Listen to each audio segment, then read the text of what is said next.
Hello aspirants, welcome to ASHA's IS Institute. In this video, we are going to discuss how to prepare for UPSC Civil Services examination from start till the end. The entire range of queries which aspirants have in their minds will try to cover this in this video. But I am assuming that you know about the entire examination process. With that I mean about the entire stages of the examination, the syllabus, the pattern of the question paper, the qualifications required, number of attempts and so on. So once you get yourself aware of that, then come to the entire preparation, the study for the examination. So that we'll try to answer here. So these are the questions which we'll find an answer to in this video. The first one, what to start preparing for, prelims or mains? Also along with this, another question is when to start preparing to. So at least you need at least 1 year's time frame, 1 year's thorough study before you go ahead with this examination. This examination is not a cakewalk. You have to prepare well. You can't leave it for fluke. It will not happen that way. So please put in all your efforts together, put in full dedication and then go ahead for this examination. So now when to start preparing? At least 1 year in advance. What to start preparing? Prelims or mains? The question is, many aspirants face this. So prelims is what some emphasize on, because prelims is the first stage. Without qualifying prelims, there is no way that you can attempt mains too. So if your prelims is weak, then mains is of no use for your mains preparation. So prelims also, cracking prelims is also important. Then again, another question is, what is the use of cracking prelims? You have prepared well, you cracked prelims, but then what ahead? Because you have not prepared for mains. So mains preparation is the one which will actually give you marks, because prelims preparation, prelims is just a qualifying examination. It's actually an entry ticket to the real examination. Mains is the real examination. Your scoring in mains and your interview added together will decide your rank. Not prelims. Prelims marks are not even calculated, not in any counting once you have cleared prelims. So that's what it is said. Prelims is just an entry ticket, but getting an entry ticket is also important. And when you start preparing, the syllabus overlaps. Prelims and main syllabus overlaps, that you must know about. So then what to start preparing for? You can't have one-dimensional preparation. You can't say I'll prepare only for prelims first, then I'll prepare for mains. Or you can't say I'll prepare only for mains first, then I'll prepare for prelims. Both ways are wrong. Only for prelims preparation without mains does not make sense. Only for mains preparation but not keeping prelims into perspective is a wastage of time. So what is required is a comprehensive preparation. Because as I told you, the syllabus is same, the books you would be referring to for both stages will also be overlapping. Then when you prepare, you have to keep both perspectives in mind and prepare. So comprehensive study is what is suggested for prelims and mains, not one-dimensional. So this is our suggestion, that comprehensive coverage. Now how to do this comprehensive coverage, we'll come to that later too. So second question now. So this is not a question, this is one suggestion from my side. This, I call them 4 core subjects. So when a student wants to start preparing for civil services, where do you start with?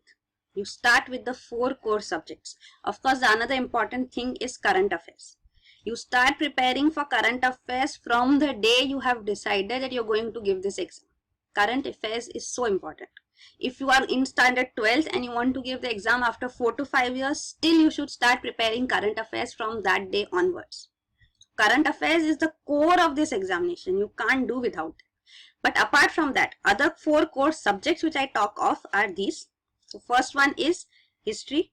History modern, I'm saying specifically history is the vast subject, because history in UPSC means ancient, medieval, modern, culture, world history, India after independence. So there are 6 subsections within history itself. I'm telling you to prepare only one thoroughly, history modern. So these are the subjects which you should start with, because these are the vast subjects which will require a substantial amount of time to be dedicated to them. Plus, they have a significant weightage in the prelim stage also and mains as well.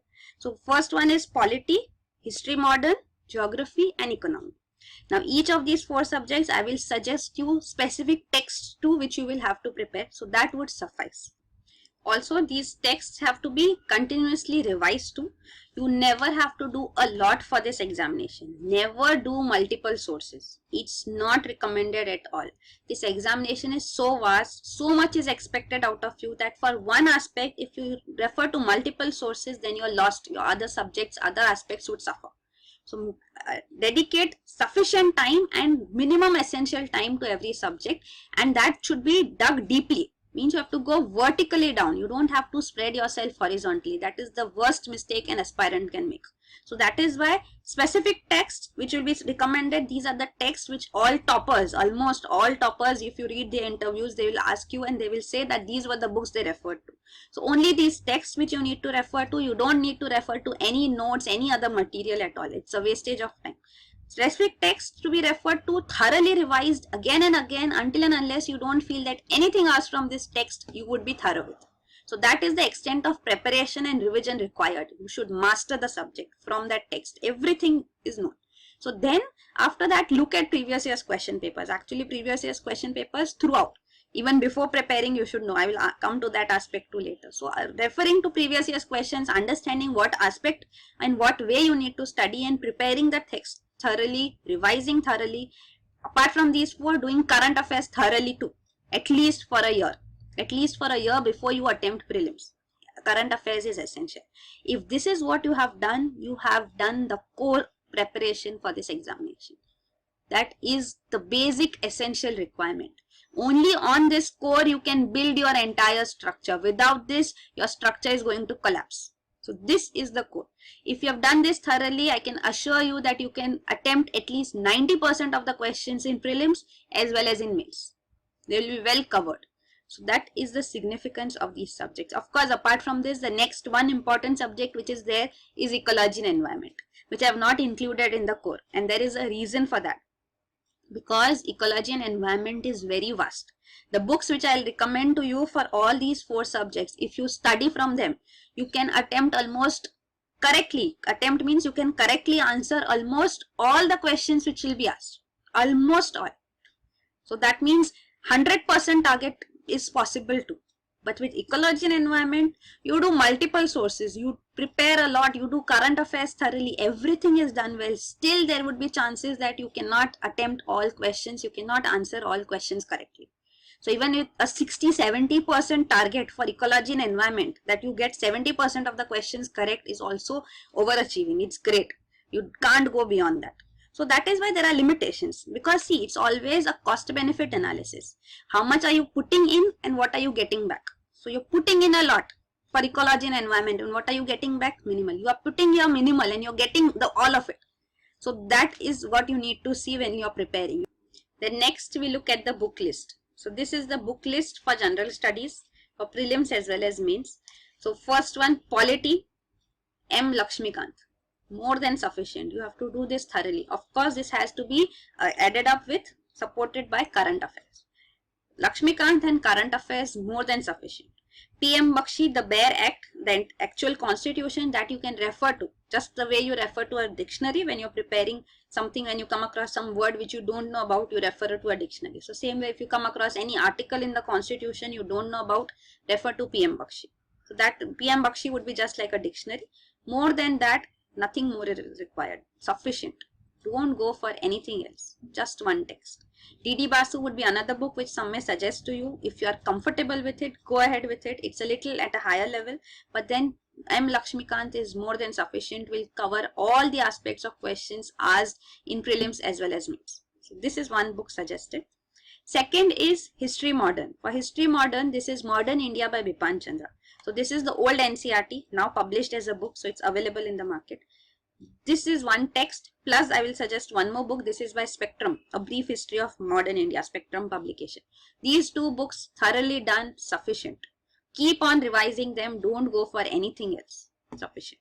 Third one is Geography. Geography, class 11, class 12 NCERTs. This would form the core, basic. Apart from this, in Geography, you can do other aspects too, like you can look across something. If you come across a term or a concept or a phenomena which you don't understand, go ahead, use the internet. There is so much of information available on the internet. If you don't understand some phenomena, like say how tsunamis occur or how El Nino La Nina function, go watch a video. You will understand everything very smoothly. So that way you can use the internet in some aspects too. Otherwise, geography, whatever coverage is given in these NCERTs suffice. Everything is covered.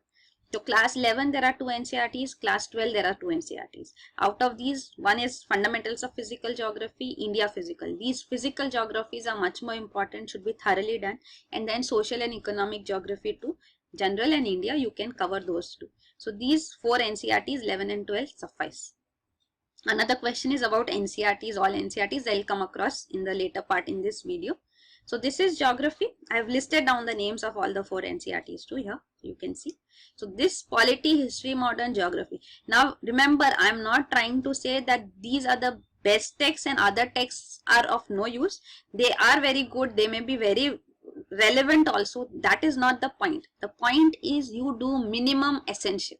That is what I am emphasizing on. You will hear across when you attempt the examination, you will hear, array, one question had come from this text. So then everybody goes and starts preparing from that text. But then what? What are you running after? You are running after that one question which came once. What about the remaining all the questions which you can attempt from this text? So UPSC does put in few questions which are difficult, which aspirants find difficult from vague of regions, places, sources. But then it's okay. You don't have to change your pattern, your change of strategy of preparation because of these minor issues. So these texts will take you through, believe me. So this is about polity, history, modern, geography. Then fourth was economy. For economy, you have Ramesh Singh, Tata McGraw publication. This book would suffice. Earlier, the edition which was available was not up to the mark. Now the latest edition which has come up is quite relevant. It covers up everything comprehensively. So these texts are of course added with current affairs. Current affairs cannot be left behind. Polity, economy, you need current affairs. So everything done with current affairs, your core subject is done. 4 core subjects are done. Now coming to other subjects and the books for them. Fifth, as I said, ecology and environment would come at 5th point. So this ecology and environment, there are various sources. One is Iraq Barucha, the book available. Another one is NIOS material. This is open source material available online. National Institute of Open Schooling. So you can refer to this online open source material too. It's freely available. So this ecology and environment, you can do one, you can do both the sources plus current affairs, of course. Then 6th one is history ancient. So when you are preparing these 5, the next thing which should come to your mind is history, because as I told you, history is quite vast. 6 subsets, 6 subjects within history itself. So preparing for history is going to take in a lot of your time. Means you're going to read history a lot. So for that matter, you should start preparing history as well for prelims as well as for mains. So world history, India after independence are only in mains. Culture is also only in mains, but they do ask questions in prelims as well. So you have to prepare culture for prelims also. Specifically mentioned, it is there in mains, not in prelims, because it's part of ancient and medieval only. But these texts, ancient and medieval, do not cover what is covered in culture, the kind of questions asked. Various kinds of dance forms, various forms of music, etc. That is not covered while you study about ancient history and medieval history.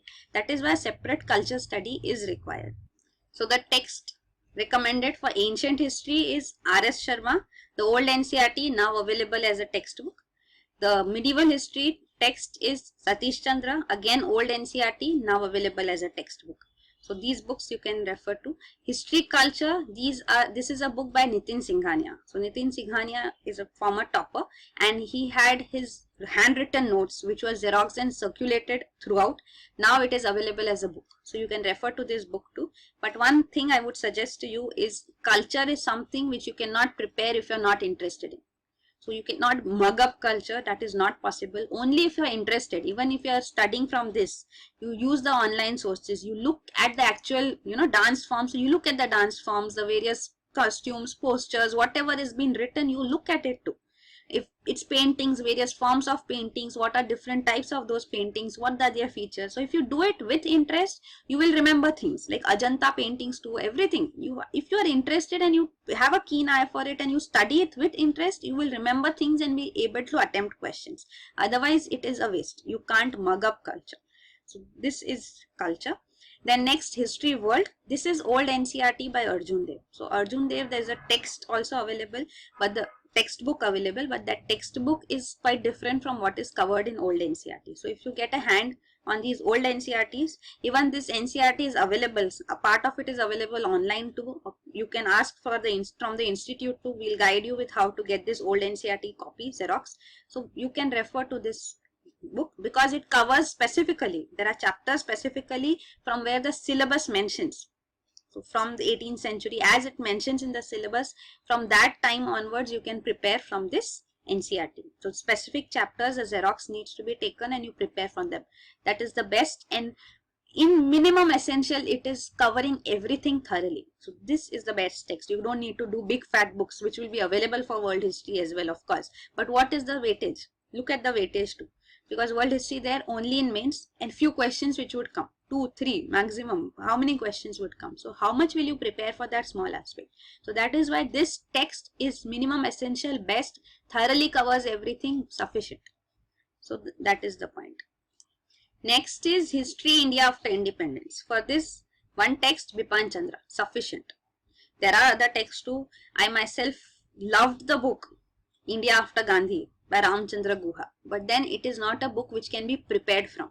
It's a very good book. You can go ahead, read it. It gives you a full view of the entire period from independence till the last decade. But then you can't prepare, from it. So for that, Bipin Chandra again will be the text which will be relevant as per the syllabus which has been provided for India after independence. This book would suffice. The next is, so this covers up almost everything of prelims and mains, the core subjects, history, geography, polity, economy, ecology and environment. The other subjects which are there, like there is one aspect of social issues. Then there is science and technology. So all these aspects, international relations, bilateral relations, multilateral organizations, these can be covered best from current affairs. Because it is vast and there is no one text which will give you everything in place. Because textbooks are static.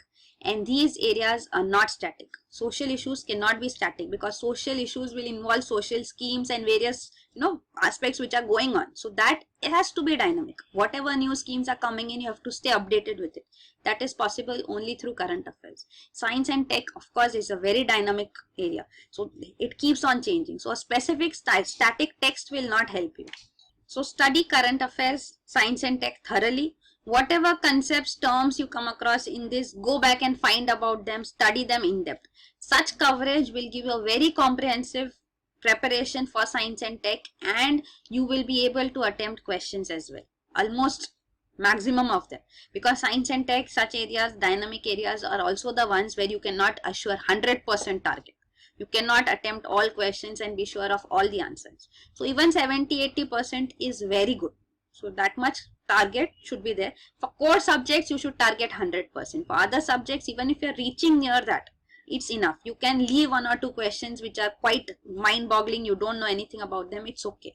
So that can happen. That leeway you can have with these subjects, dynamic subjects. Such preparation is not possible. You may leave off 1 or 2 things. It happens. So science and tech coverage, again dynamic, very good coverage can be done. Next is regarding international relations, bilateral relations, multilateral organizations, everything. This is pure dynamic. Here also again, whenever something comes up, whatever is in news, always news, editorials, they give you the background too.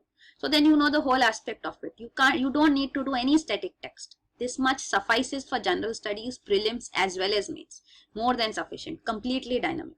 So all this coverage is thoroughly done. Next is CSAT. So this is your GS, prelims and mains. Almost all the subjects are covered. CSAT, other subjects also which you think are left off are to be left off and to be done from current affairs only. Whatever is going on. There is no other static standard text which needs to be referred to apart from these. Next, CSAT, the GS paper 2, now it is only a qualifying paper. Pick up any one manual, CSAT manual, be it Tata McGraw-Hill, Pearson, anyone, and just prepare it because it is just a qualifying paper too. You don't need to score high up here too. And believe me, CSAT paper is very simple. The aptitude paper, GS paper 2 in prelims. It's very simple and it's simpler than even the banking examinations and the SSC, Staff Selection Commission examinations. It is nothing compared to the CAT examination. So it is very simple. It should be a cakewalk. Rather than the mathematic aspect, even comprehension has sufficient coverage too. Almost 50% coverage is comprehension. Then in those cases too, you should do practice. If you practice comprehension and get the right answers, you understand the knacks about it, how to read the question, understand the question and not go wrong, you can easily tackle them. So this coverage can be done simply. It does not need to be devoted a lot of time to. So these are the subjects in prelims and mains the book list suggested. Next, about current affairs. Now, how to prepare for current affairs. So for current affairs, you need one specific source. The best known source for current affairs for UPSC is no doubt the Hindu newspaper. So please refer to this newspaper daily.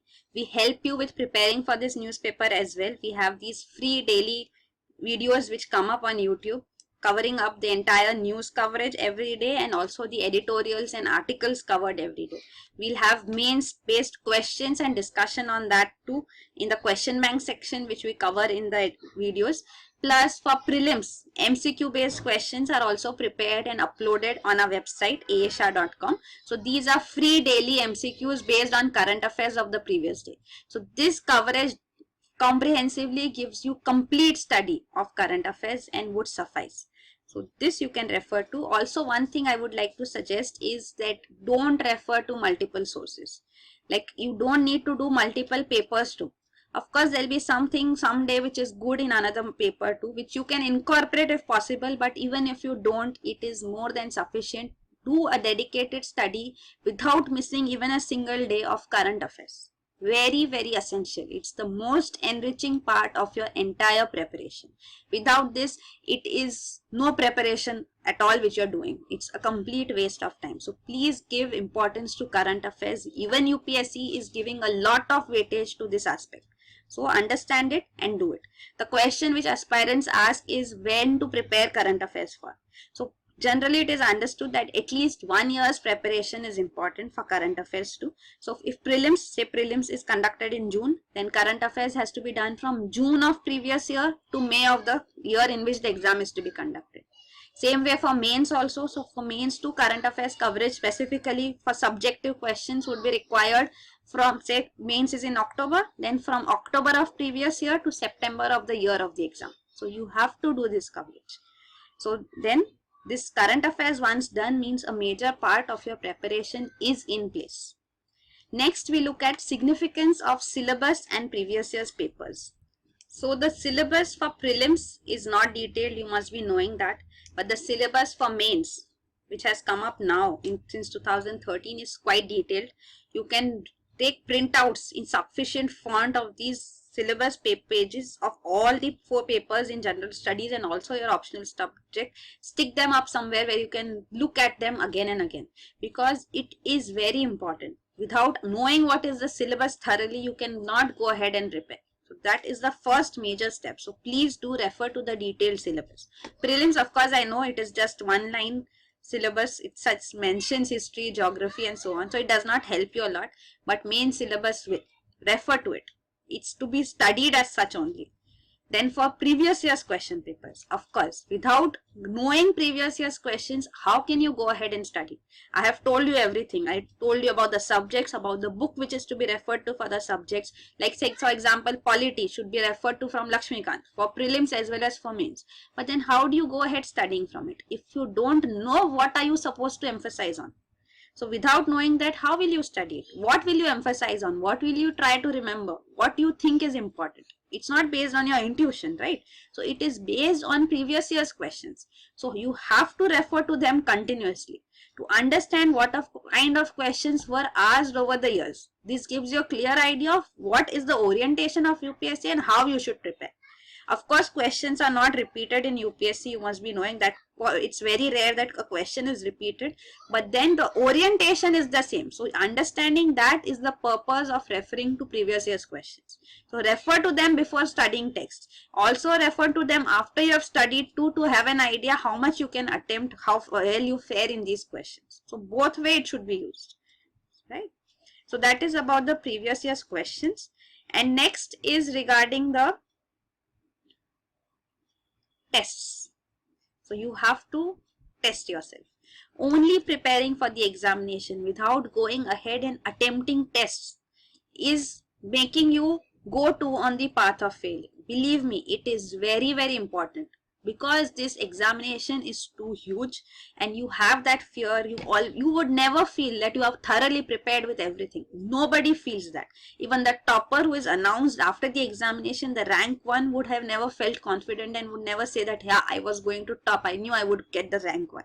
So that is the status of this examination, the preparation as such. So that is the reason why you need to test yourself thoroughly. Because without testing, you will never come to know where you stand, what area is weak, what you need to prepare on. That is the reason for attempting tests. So preparing, attempting tests, knowing the results, if they're good, boosting your confidence. If they're not good, then guiding you on where you lack and then working on them. Attempt tests further and you go on the right path. So that should be the way. You can't just keep on studying. That does not make any sense. So attempt tests, MCQ tests also, and mains based tests are much more important, because subjective answer writing, I know, is a little, there is this breaking of ice which is required, because you can't start off with that. Once you start off practicing answer writing and sustain it, it is the best thing which you can do for this examination. So this breaking the ice can be done through current affairs questions. So if you try attempting mains based, current affairs based questions, I am referring to our initiative 2, the question bank initiative for current affairs which we have. Because see, what happens is, when anybody asks you to write a question on some subject, say polity or history, what you would say is, first let me study the subject thoroughly, let me complete the book, let me revise it. Once I am well prepared, then only you can think of attempting questions. So that is a very time consuming process, so it takes a lot of time, so you are never confident and you never have that time that you will write an answer. But then when you are writing an answer for current affairs, it is on a particular issue which is in news, which is widely discussed, there are articles put up on it, there is so much of information, everything available with you, you study that much and you write an answer. So it's just input output directly coming in from that one particular source, one particular area. So that's why current affairs answer writing can be easily started off with. So this is a quick process, and once you start writing current affairs questions too, attempting them, writing answers, then you will understand how the answer has to be written for UPSC. How should you start it, what have to be the points which you should write about it, what perspective you should write, how can you conclude. So you get this knack of answer writing as well. And also writing within word limit is also a huge task. Understanding that how much word limit have you done, so you yourself would get an idea once you start writing answers. Okay, I have reached this word limit. The examiner can easily come to know, looking at an answer, whatever be the handwriting, small, narrow, broad, whatever it be, they can come to know how much word limit have you used. So you will also get that idea if you practice. So this is very important, because in mains you're writing answers continuously, 2 papers in a day, 3 hours. So you can imagine. So that's why it is important to have this practice and do that with current affairs. Believe me, once you are thorough with current affairs, this is a daily answer writing practice. We daily give you 1 or 2 questions, and that is also not too much. You have to keep it to the minimum. Minimum means it can be regularly done, daily done. So that is our target. There should not be there should not be so much that needs to be done that you can't cover it every day. You can't cope with it. So that's why at least 1 or 2 questions daily written is very good for you, and then you can replicate that pattern in your subject answers too. By that time you will be thorough with your subjects as well. You can start writing those answers too. So this practice will help you a lot. So please follow this. Next is preparation of notes. Okay. Many people have this habit of preparing notes. They read a text, they keep the text in front of them and they start writing, making notes out of the text. This is a stupid exercise. They say that this will give you practice because you have to write so many answers in mains. So you have to have this habit of writing. So this is giving me practice of writing as well. This is not the way. You want answer writing practice, you do what I just discussed about current affairs answer writing. Don't waste your time preparing notes. It does not make any sense preparing notes from one particular source. Does not make sense. You have everything in front of you in that book. You read that book, you read it multiple times, you do underlinings in those books. So you do one underlining in the first read. I will discuss that about how to study too. You do a second underlining. Even you will see that when you read the text for the first time, what you understood then, and when you read it for the second time, there is much more clarity which comes up. So every reading gives you better clarity. So if you read the text once and you start writing notes at that time, what you have written in your notes will be completely different from what you have studied in the text, what that text actually means. Then your notes will be the ones which you will revise from, then it's going in the wrong direction completely. So please avoid this. Notes have not to be made from one source. One source has to be studied, thoroughly studied. The book can only be the source, and that only has to be studied. You make underlinings. I will discuss that in the next section. So this one book notes not recommended. Notes are important. You can make notes when you want to put in points from multiple sources. So you're bringing everything in one place and you're putting in short. So in that case, you can prepare notes. Notes, very brief, concise notes if you want to make of particular subject, like you pick up a question or an area and you jot down just points. So those are what quick revision. So those quick revision kind of notes are fine. But elaborate notes making, pages after pages, is a complete waste of time. Please don't do that. So that way, notes making for optional subjects will help, because for optional subject, for every topic, you need to refer to multiple sources, bring out the best points from current affairs, etc., and put them down together in one place. So that notes making will be very, very beneficial. So you can do that notes making plus current affairs notes making. Yes, many people do it. Many also refer to compiled material which you get. So that way also it works. So that minimal notes making is required. Don't make elaborate notes. Plus, current affairs compilation will be available with us too, but then only compilation should not be the one study, because if you study only compilation, it will not give you the complete flow of the event. And daily current affairs reading, studying will be beneficial, because then it registers every day in your mind. Then you know the development step by step, and it should not be a very time consuming process. You can devote 1 hour to current affairs, and daily you do that. That is sufficient. Compilation can be a quick revision and you are done. Only compilation studying, may it be monthly or yearly, will come as a heavy burden on you, and you will not be able to digest it. So that's why current affairs do daily. Have your notes or depend on any compiled notes which you can avail, and that suffices. Next, I'm going to talk about how to study. So how to study for this examination. So that's what we are talking of. So I'm telling you, not making notes. Then how to study. So my suggestion is to underline in these standard texts which you would study. So you have to have your own copy. That is very important. At least have one own copy and underline in those texts. So when you underline in those texts, first reading when you do, you can avoid underlining. It's your wish. Or if you underline, then it happens that you will underline a lot of it. So then that first reading, your book becomes full of underlines, because it happens, because just reading it for the first time, everything is new to you. So you find everything important. You don't realize. But then when you read it later, when the second reading is done, when later readings are done, then you can start underlining. With every reading, you use a separate way of underlining. Say you underline with a pencil, or you highlight with some color, then you do with some other color. You do some markings like a star, circle a star. So every reading, you know that this is my marking in the first reading, this is my marking in the second reading, and so on. So reading, how many readings would you do? You will revise it as long as you don't feel confident that you know everything from the text. Till that time, you'll keep on revising. So your final markings which would be means, how is it that you read for the second time, you feel okay, this is important, you will underline. When later, when you're revising it, after some time, after a month or so, when you read it for the third time, then you will see, okay, you're try reading only the underlinings. So your underlinings should be also making sense. So when you read only these underlinings, you feel, okay, these are things you know. Now these are things obvious to you. You know about them. So those are now you already know. So the things which you find new, which you find these are important, I forgot or I did not remember, this is important, you do your marking. So that would be the third reading marking. So every reading, you will realize that things become obvious to you. You know about them. So then you don't need to remember them. So remember only things which you don't know. So that would be taking you to the final revision, when you will have to revise only those important things which you tend to forget or something. So that's how you go ahead reading. And of course, as I told you, previous year's questions syllabus is important. So previous year's questions, the way questions are asked, that should be the way you underline to.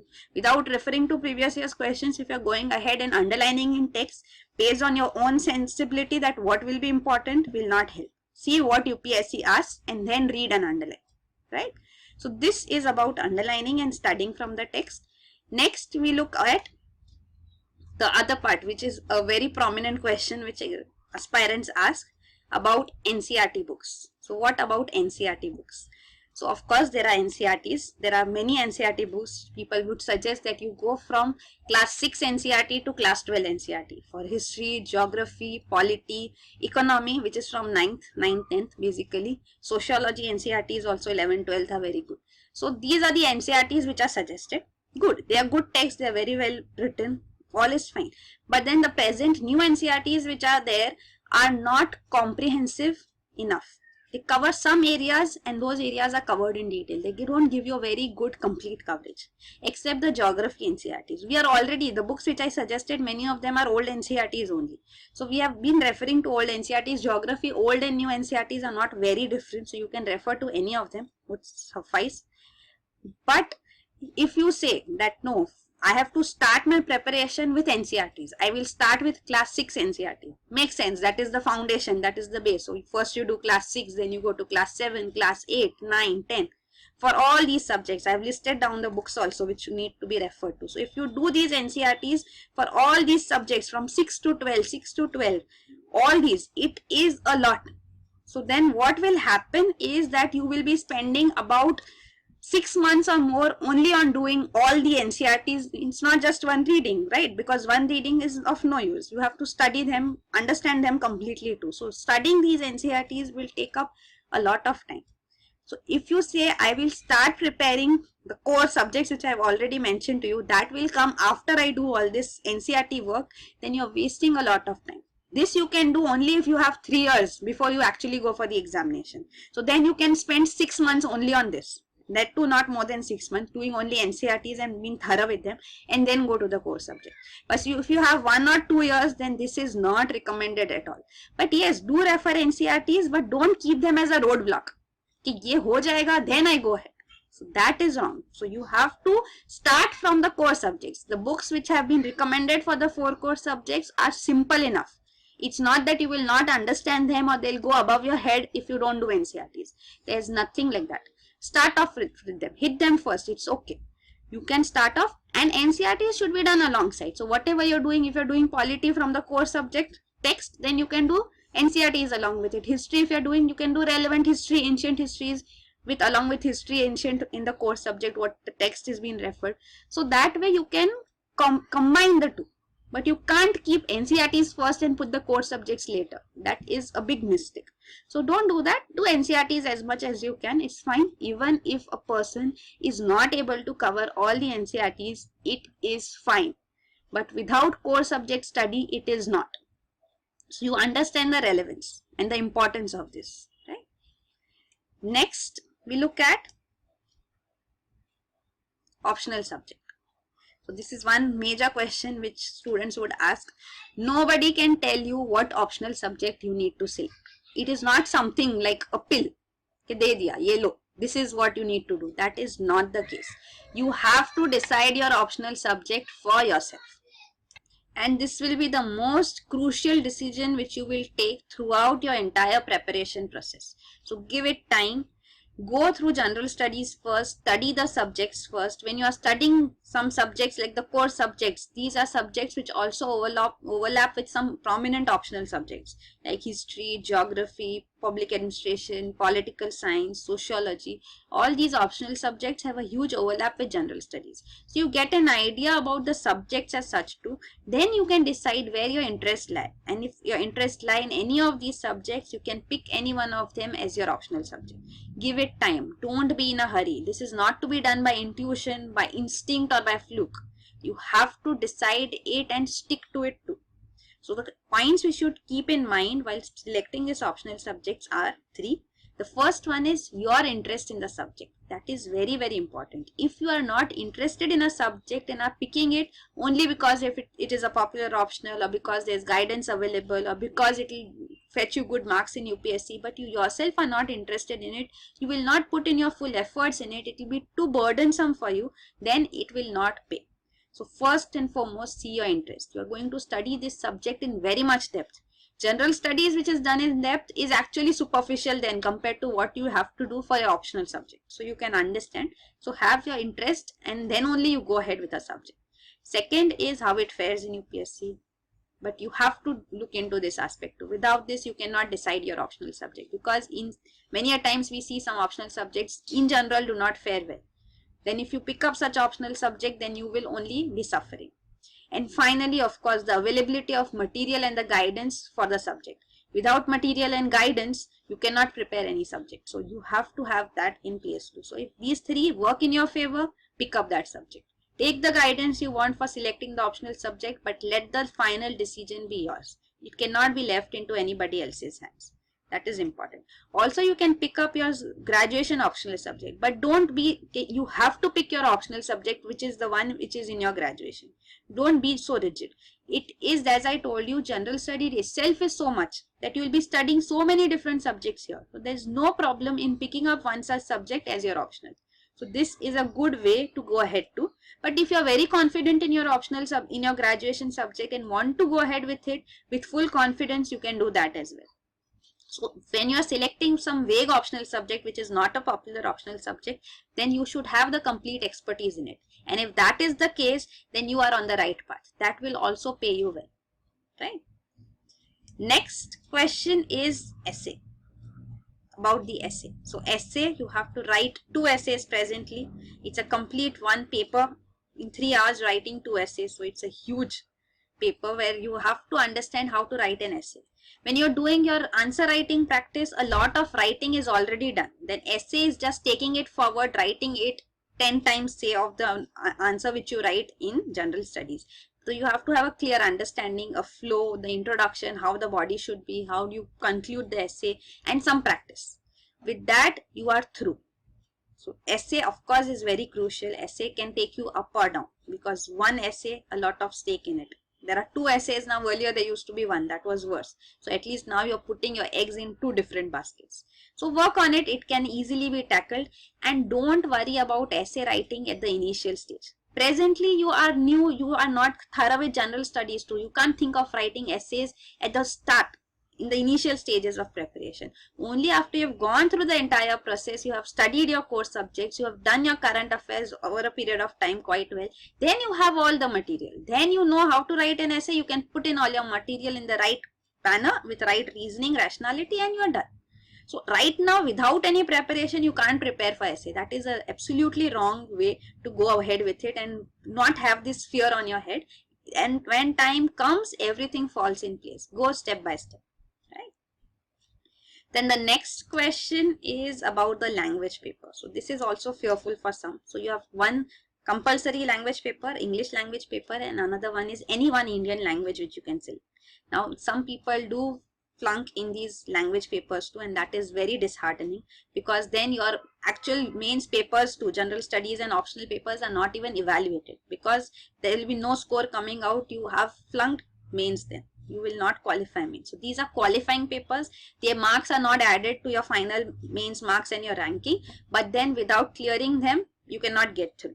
So these qualifying marks too, last year in 2016 UPSC said, and these marks were 25%.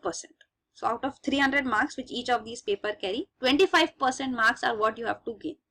So that should not be too difficult. If you have this fear, the best thing would be go ahead, attempt some previous year's questions.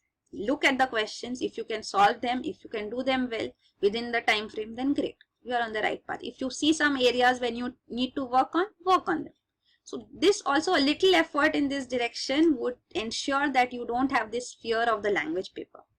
The questions asked, the 300 marks are distributed as such generally, that one, you have to write an essay, a comprehension is there, questions which you have to answer based on the paragraph, passage which is given, précis writing, in 1/3 length you have to write a précis in your own words, translation English to the compulsory language, other language selected, and other language to English. So this kind of, and grammar.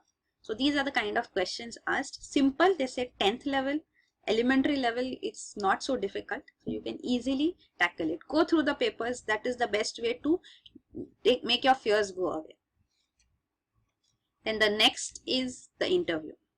The last stage, when you finally reach the interview board. So at this time, the interview, of course, you have the fear that there is no scope. The interview is open. The board members who are sitting in front of you, they can ask you any question. But then while preparing for the examination, going through the prelims stage and the main stage, you have put in so much of efforts, you have gained so much of knowledge, understanding of issues, your rational thinking has improved to such an extent that any question be put forth, you have the answer with you. Only thing you need to work on is fine tuning about how to produce, how to put forth yourself. So if those aspects are taken care of, your body language and your fear, that being going low, and the preparation should give you the confidence, because when you have cleared your prelims and main stages, it means that you have gone through the entire rigorous preparation procedure and have come out successful. So then interview should be tackled with that same confidence. So this should bolster your confidence to have some practice. Interview also, this personality development, as you say, does not happen overnight. So while you're preparing for UPSC, keep this in mind. You have your way of communication improved, you have the way you put forth yourself improved. So working on this, fine tuning this over a period of time will help you gaining the confidence too, and the material comes from the preparation itself. There's nothing more that you need to do. There are some questions asked on the home state, about your subjects in graduation, about your job if you have undertaken any. So all those kind of questions will be asked, which you can honestly answer to. Honesty is the best policy in the interview. Don't try to bungle up, don't try to oversmart the board members. Learn all those basic etiquettes and you are through, right? And finally, the last point which we discussed, the second last actually, is coaching and its importance. So many people have this question that whether she should go ahead for coaching or not.